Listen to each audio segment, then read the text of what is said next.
Feijóo. Quizás todavía tengan reciente esta declaración en su recuerdo. A nosa candidata Ana Miranda é bastante coñecida. Si es así, olvídenla, porque este acto jamás ha existido. Esta entrevista nunca tuvo lugar. Y esta escena solo es fruto de su imaginación. ¿Nos hemos vuelto locos? No, solo hacemos caso a pies juntillas al departamento de prensa del Bloque Nacionalista Galego. Supuestamente esta europarlamentaria non existía. Atendiendo a esto, ¿se exigen acaso conocimientos de escapismo o cualquier otro tipo de magia para militar en el BNG? Vai pasar os libros de historia competindo co señor Harry Houdini.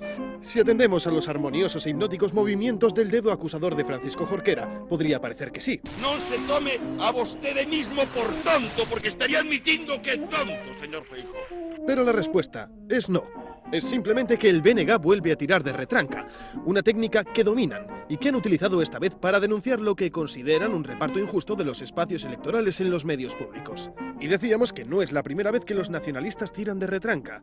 Al contrario, su portavoz es un auténtico experto. Pregunta: ¿irán imputados en sus listas? Resposta: con carácter general, no. Mire, só faltaría que con carácter xeral levasen imputados nas súas listas. El último ejemplo, su intervención en una iniciativa para reducir el IVA a las peluquerías. Quizá chame a atención de que sexa precisamente eu que fixe posición en nome do grupo parlamentar do BNG sobre esta cuestión, por razóns que saltan a vista. Non son precisamente o diputado que máis uso para os eventos de peluquería.